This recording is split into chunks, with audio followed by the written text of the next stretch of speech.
벌써 12월도 중순이 지나갑니다. 한 해가 정말 빨리 지나갑니다. 겨울이 오면 우리가 대림절을 지내게 되는데요. 대림절이 우리에게 매우 중요한 절기입니다. 왜냐하면 대림절은 기다림의 절기거든요. 우리가 무엇을 기다리느냐, 우리가 무엇을 희망하느냐에 따라서 우리가 어떤 존재가 되느냐가 결정되기 때문입니다. 우리 속담에 말이 씨가 된다 그러잖아요. 말이 씨가 된다. 우리 마음속에 품고 있는 생각이 실제로 우리의 삶으로 발현된다. 그런 말입니다. 모든 사람이 다 똑같이 태어나고 똑같이 살고 똑같이 죽는 것 같습니다만 저마다 품고 있는 마음에 따라 어떤 마음을 품고 살아가느냐에 따라 그 사람 자체가 존재가 전혀 다른 인생을 살아가게 되죠. 그래서 우리는 대림절을 보내면서 막연하게 우리 예수님 어서 오세요 그런 마음만이 아니라 우리의 마음속에 깊이 품고 있는 소망이 무엇인가 나의 소망을 돌아보는 시간을 가져야 됩니다. 내가 소망하는 것이 무엇인가? 나는 왜 그걸 소망하는가? 내가 그 소망을 품게 된 나의 현실은 무엇인가? 내가 그런 소망 가지고 있는 게 올바른 일인가? 내가 나의 삶을 잘못 바라보고 내 삶을 잘못 판단하고 헛된 소망에 빠져 있는 건 아닐까? 하나님이 내 삶 속에서 하나님은 무엇을 바라고 계실까? 하나님의 소망과 나의 소망이 혹시 다르지는 않을까? 우리는 우리의 소망을 이렇게 여러 각도에서 다방면에서 살펴봐야 돼요.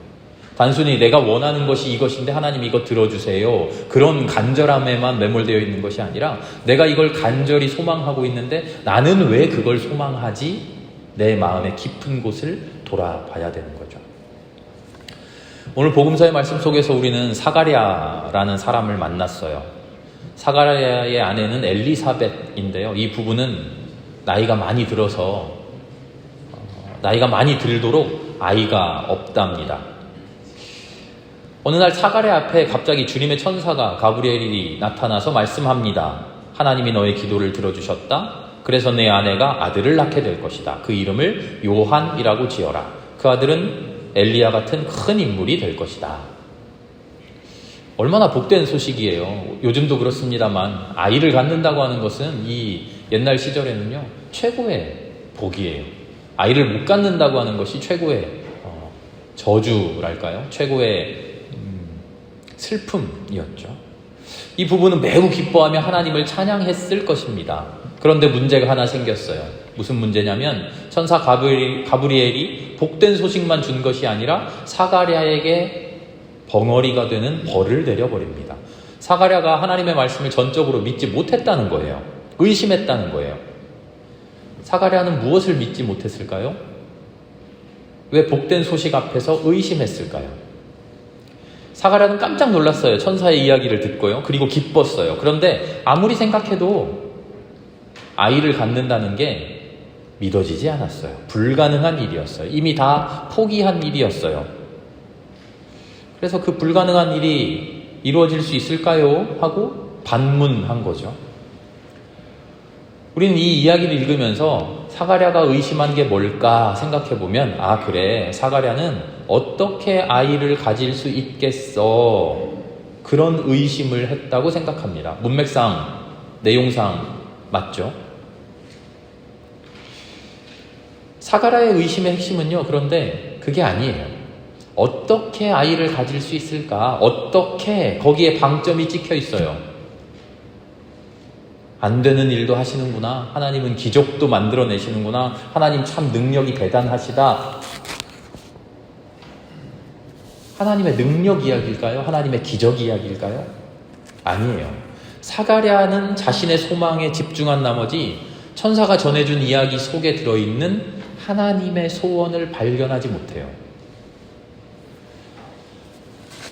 안 되는 일인데 아이를 갖는다는 게 불가능한 일인데 그게 어떻게 되겠어? 라고 하나님의 능력을 부인한 것 그게 사가랴의 잘못이 아니라요. 사가랴의 잘못은 아이를 갖고 싶다는 나의 소망, 그런데 아이를 가질 수 없었던 내 삶의 형편, 그리고 인간적인 한계, 거기에만 시선이 집중되어 있어서 어떻게 이 일이 되겠어?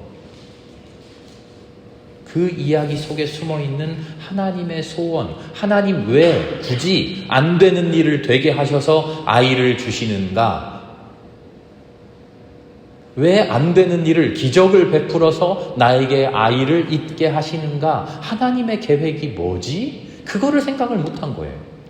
사가랴의 마음은 계속 무슨 생각을 하냐면 그게 되겠어? 가능하겠어? 거기에 머물러 있는데 하나님이 지적하는 것은 사가랴야, 너 왜 마음속으로 너에게 아이를 주어서 그 아이를 통하여 하나님이 이루어갈 하나님의 소원이 무엇일까? 하나님의 계획이 무엇일까? 왜 그거 생각 못하니? 안 되는 일을 굳이 되게 만들어서 기적이라도 일으켜서 이 세상을 인도하려고 하는 하나님의 계획이 뭐지? 아이가 더 필요한가요? 지금 이스라엘이 저출산 시대여서 아이 많이 낳는 게 필요해서 나이 많은 이 부부에게도 아이를 준다는 걸까요? 하나님이 무슨 일을 하시려면 내 아이 말고 다른 아이로도 하실 수 있잖아요. 사가랴의 고민은 왜 굳이 나에게 아이를 주셔서 이 아이를 통해서 하나님 굳이 무엇을 하고 계시는가? 하나님의 계획, 하나님의 소망이 무언가? 그거를 전혀 생각하지 못한 거예요. 사가랴는 개인적인 소망에, 개인적인 희망에만 매몰되어 있어요. 그런 삶을 살아요. 인간적인 판단과 인간적인 계획만 가지고 살아요. 나라고 하는 존재의 테두리를 벗어나지 못해요. 이웃을 보지 못하고요. 나라와 민족을 보지 못하고요. 역사를 보지 못하고요. 하나님의 경륜 전혀 보지 못하죠. 나의 마음에 아파할 줄 알아요. 그러나 지금 내 이웃이 무엇을 아파하고 있는지, 내 민족이, 이 인류가 무엇으로 고통당하고 있는지 시야를 넓히지 못해요. 느끼지도 못해요. 더 나아가서 하나님이 무엇을 소망하고 있는지, 하나님이 마음속 깊이 안타까워하고 아파하고 있는 게 무엇인지 전혀 짐작조차 못하는 거죠. 사가랴만의 문제일까요? 우리 모두의 문제입니다. 우리가 모두가 그런 삶을 살아가요. 내 아픔, 내 고통에만 몰두해요. 내 행복, 내 즐거움에만 몰두해요. 내가 행복하기 위해서 누군가 불행해지는 것? 그럴 수도 있지. 어쩔 수 없는 세상에 있지야. 그렇게 생각해요. 온 인류를 향한 하나님의 구원의 메시지 앞에서 하나님이 온 세상을 구원하신다는 엄청난 사건을 깨닫고 기뻐하기는커녕 내가 아들을 갖는다고, 그게 가능하다고 그 생각만 하고 있는 거예요. 하나님의 일 앞에서 내가 얼마나 힘들었는지, 하나님의 일 앞에서 내가 얼마나 애썼는지, 하나님의 일 앞에서 그게 되겠어? 하나님의 일 앞에서 사람은 할 수 없는 거야. 하나님의 일 앞에서 내가 얼마나 고생했는지, 하나님의 일 앞에서 내가 받은 것 없는데 내가 얼마나 자기 자신만 계속 생각하고 있는 거죠. 누가복음의 이야기들은, 복음서의 이야기들은요, 예수님의 탄생 이야기, 극적인 이야기, 드라마를 보여주는 게 아니에요. 이런 일이 있었고 이런 일이 있었는데 예수님이 이렇게 태어나셨대. 야, 대단하지? 재미나지? 그런 이야기가 아니에요.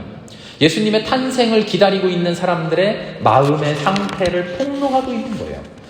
하나님이 예수님을 통해서 이 세상을 구원하시려고 구원 사역을 펼쳐가고 계시는데 그 구원 사역의 구원을 입을 사람들이 어떤 상태인가? 예수님의 탄생을 구세주의 탄생으로 깨닫고 기뻐하고 감사하는 마음으로 기다리고 있는가?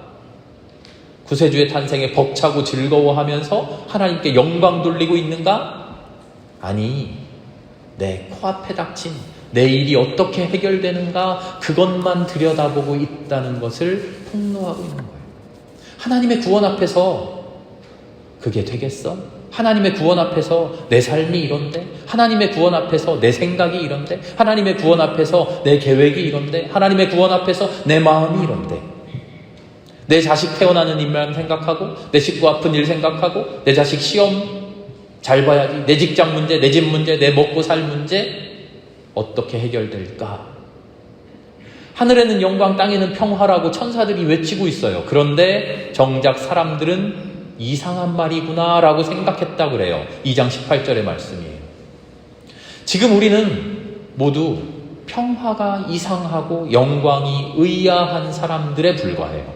하나님의 영광, 하나님의 평화 기뻐하고 즐거워하면서 우리도 평화롭게 살아야지, 우리도 하나님의 영광 빛내야지, 그런 생각은 꿈도 못 꾸고 하나님의 평화, 하나님의 영광 그게 뭐야? 하면서 우리의 삶만 살고 있다는 거예요. 지금 아기 예수가 태어나셨는데도 누가복음 뭐라고 이야기합니까? 내 사는 일이 더 중요해서 아기 예수님께 방한 칸 내어주지 못하고 마구간으로 내몰아버리는 사람들이라는 거죠. 우리가. 그래서 복음서를 제대로 읽어보면요, 예수님 탄생 이야기가 기쁘고 즐거운 이야기가 아니에요. 벅찬 감동의 이야기가 아니에요. 오히려 슬픔과 반성과 깊은 뉘우침의 이야기죠. 통회와 회개가 가득해야만 하는 이야기입니다. 갈라디아 교회를 생각할 때 바울의 심정도 똑같았어요. 제가 주보에 3장 10몇 절이라고 적어놨는데 잘못 적었거든요. 그래서 누가복음을 읽으면서 또 잘못했습니다. 3장 1절부터 3절입니다. 말씀을 드릴까?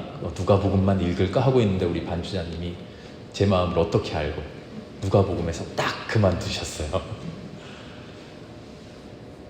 말씀을 들으시면서 갈라디아서 3장의 말씀을 한번 읽어보세요. 갈라디아 교회를 생각하며 바울이 이렇게 이야기해요. 율법이 중요합니까? 복음이 중요합니까? 율법에 따라서 할례를 받았는지 할례를 받지 못했는지 그런 거 중요한 게 아니에요. 여러분 지금 복음을 앞에 두고 도대체 무슨 생각하는 겁니까? 율법이 대체 뭐고 이방인이 뭐고 할례가 뭡니까? 그런 생각할 겨를이 아니라니까요. 하나님의 구원의 약속이 지금 이루어졌는데 눈을 크게 뜨고 하나님이 해 나가시는 일을 보면 되는데 그거를 보지 않고 할례 받았어요? 못 받았어요? 언제 받았어요?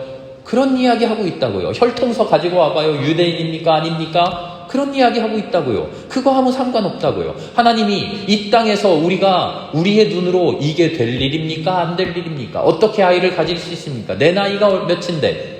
그런 생각을 하고 있을 때 하나님은 그런 것 싹 치워버리고 그런 것 아무 의미 없다. 내가 너에게 아들을 준다니까?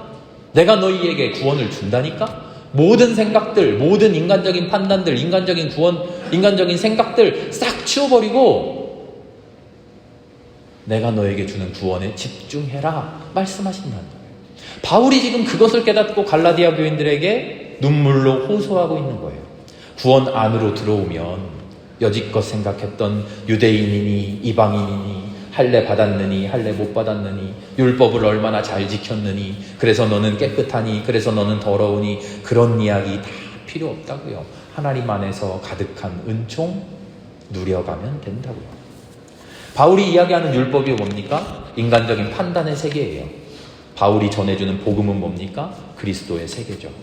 율법이라고 하는 좁아터진 인간적인 판단의 시각 가지고 자기 삶에 붙들려서 살아가는 인생 되지 말라고요. 새로운 차원의 존재로 도약해보라고요. 이래서 이랬고 저래서 저랬고 나를 잡아끄는 나의 발목을 뒤집어 내 발목을 굳게 잡고 있는 그래서 어쩔 수밖에 없게 만드는 그런 것들 그냥 싹 치워보라고요. 그런 새로운 존재가 되는 것을 바울은 하나님의 자녀라고 표현해요. 우리 하나님의 자녀가 되어봅시다. 그러면 이전에 우리의 삶을 규정하던 어쩔 수 없게 이렇게 살게 만들던 그 모든 것이 의미 없어진다니까요. 새로운 소망이 생긴다니까요. 새로운 삶이 펼쳐진다니까요.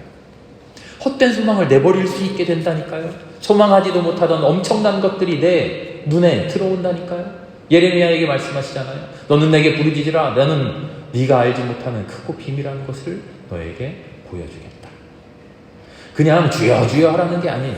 부르짖으라는 게 주여 주여 하라는 게 아니에요. 하나님의 자녀가 되어서 예전에 내가 놓지 못하던 그 모든 것을 놓아버리고 나의 품 안으로 들어와 보라는 거죠. 그렇게 품 안으로 들어와 보면 알지 못하던 크고 비밀한 것이 눈앞에 펼쳐진다는 거죠. 지금 우리는 하나님의 시야를 보지 못하고 하나님의 품 안으로 들어가지 못하면서 내 좁아터진 시야 가지고 이거는 이렇고 저거는 저렇고 이래서 어쩔 수 없고 저래서 어쩔 수 없고 우리는 그런 삶을 살아간다고요. 그런데 그런 삶에서 벗어나서 하나님의 품 안에 한번 들어와 보라고요. 그러면 그 어쩔 수 없던 모든 삶이 아무것도 아니었구나. 새로운 지평이 열린다. 이사야 11장의 말씀입니다. 그때에는 이리가 어린 양과 함께 살고 표범이 새끼 염소와 함께 눕고 송아지와 새끼 사자가 살진 짐승이 함께 풀을 뜯고 어린아이가 그것을 이끌고 다닌다. 암소와 곰이 서로 벗이 되고 그것들의 새끼가 함께 눕고 사자가 소처럼 풀을 먹는다. 젖먹는 아이가 독사의 구멍 곁에 장난치고 젖된 아이가 살무사 구멍에 손을 넣는다. 나의 거룩한 산 모든 곳에서 서로 해치거나 파괴하는 일이 없다. 물이 바다를 채우듯 주님을 아는 지식이 땅에 가득하기 때문이다. 이사야 11장 6절에서 9절까지의 말씀이에요. 먼 미래의 환상을 이야기하는 거 아니에요. 우리는 아무것도 하지 않고 가만히 있으면 하나님이 다 이루어주신다? 그런 이야기 아니에요. 9절의 말씀에 분명히 말씀하셔요. 주님을 아는 지식이 땅에 가득하기 때문이다.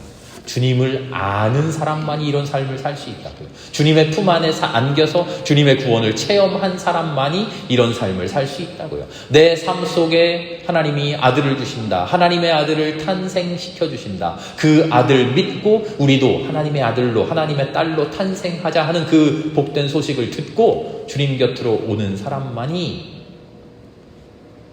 이런 삶을 살 수 있다는 거죠. 그리스도의 세계, 요한이 살아갈 삶, 우리에게 주실 새로운 아들, 그 아들이 살아갈 삶을 이사야는 이미 이렇게 아름답게 그려놓고 있었죠. 우리는 때가 되어야 한다 말합니다. 그날이 오면 그날이 와야만 한다 이야기합니다. 그러나 주님은 이미 그때를 이루셨다고 이야기합니다. 너희에게 그날을 이미 허락했다. 먼 훗날 언젠가가 아니라 바로 지금 이곳에서 내 삶의 한복판에 주님이 뚫고 들어오신다는 거죠. 그리고 말씀하시죠. 두려워하지 말아라. 너의 간구를 내가 이미 다 들었다. 네가 입을 열어 말한 너의 애원들 말고 네가 미처 말하지도 못한 너조차도 알지 못했던 마음속 깊이 품고 있던 그 생각들까지 내가 이미 다 들었다. 오늘 내가 그것을 이루어 주겠다. 이사야의 이 복된 소식이 오늘 우리에게도 임할 수 있기를 기도합니다. 우리는 모두 살아가야 해요. 내 눈앞에 놓인 내 운명만을 생각해요. 어떻게 아이를 가질 수 있겠습니까? 그렇게 살아가요. 이 운명이 어디로 향할지 노심초사 안달복달해요. 그러나 주님께서 우리에게 주시는 진짜 운명은 우리가 걱정하고 우리가 염려하고 우리가 슬퍼하고 우리가 안타까워하는 그런 운명이 아니에요. 주님께서 우리에게 허락하신 진짜 운명은 구원으로만 확정되어 있는 그런 운명이에요. 구원받을 수밖에 없는 운명이에요. 우리는 기뻐할 수밖에 없는 운명을 타고난 사람들이에요. 주님 앞에서 복되게 살 수밖에 없는 운명을 타고난 사람들이에요. 감사할 수밖에 없는 운명을 타고난 사람들이에요. 그 운명을 깨닫고 그 운명을 감사하고 그 운명 속으로 우리가 뛰어들어야 돼요.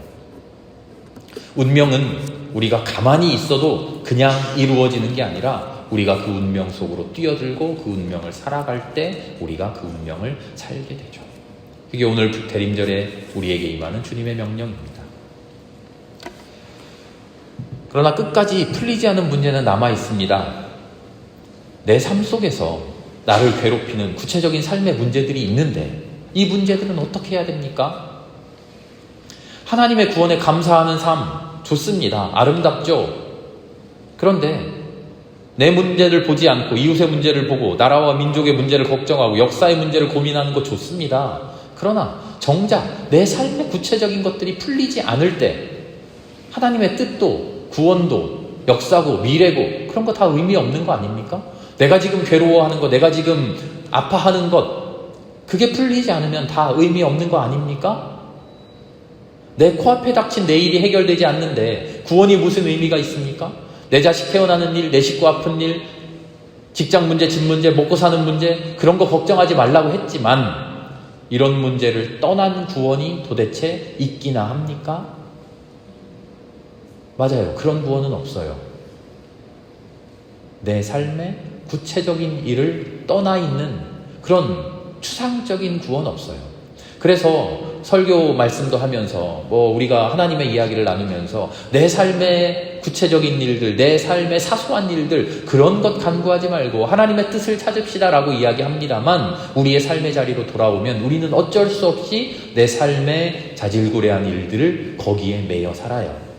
구원의 문제는 그래서 돌고 돌아서 다시 내 삶의 문제를 직면하게 만듭니다. 그런데요, 희한한 일이 벌어집니다. 하나님의 구원을 알지 못하고서 내 삶의 문제를 고민하던 때와 달리 내 삶의 문제를 포기하고 하나님의 문제를 고민하던 하나님의 구원을 깨닫고 하나님이 만들어 가시는 미래를 보고 이해하고 그것으로 기뻐하고 그것으로 하나님께 영광 돌리는 사람이 되어 보면 내 문제가 전혀 다른 문제가 되어서 내 앞에 놓여 있는 것을 보게 돼요. 하나님의 일은 전혀 알지 못하고 내 일에만 아등바등하는 그런 내가 바라보던 내 삶의 문제하고, 하나님의 일을 깨닫고 하나님의 구원을 체험하고 하나님의 구원을 알게 된 이후에 바라보는 내 삶의 문제가 전혀 다르다는 거예요. 슬픈 일 여전히 슬픈 일로 남아 있습니다. 슬픈 일 앞에서 우리는 슬퍼해야 되죠. 그런데 그 슬픔이 나를 붙잡지 못하는 슬픔이 되어버린 것을 우리는 깨닫게 돼요. 나를 절망하게 하지 못해요. 그 슬픔이 나를 파멸시키지 못해요. 이전에는 이 슬픔을 해결하지 못하면 내가 꼭 죽을 것만 같았는데, 하나님의 구원을 알고 나서 내 슬픔을 바라보니까 이거 별거 아니에요. 역시나 계속 슬프지만 말이죠. 그 슬픔 속에서 오히려 하나님께서 일하고 계신 것을 느끼게 돼요. 슬픔을 넘어선 하나님의 은총을 바라보고 감사하게 되죠.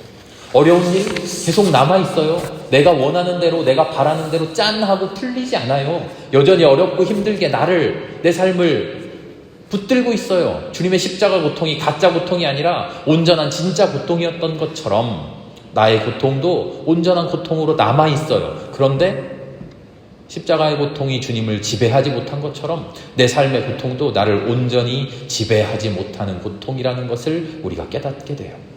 어렵고 힘든 일들 속에서 실패하고 무너지며 우리는 계속 살아가겠지만, 그 어렵고 힘든 일들이 우리를 절망하게, 우리의 존재를 완전히 잠식하지 못해요.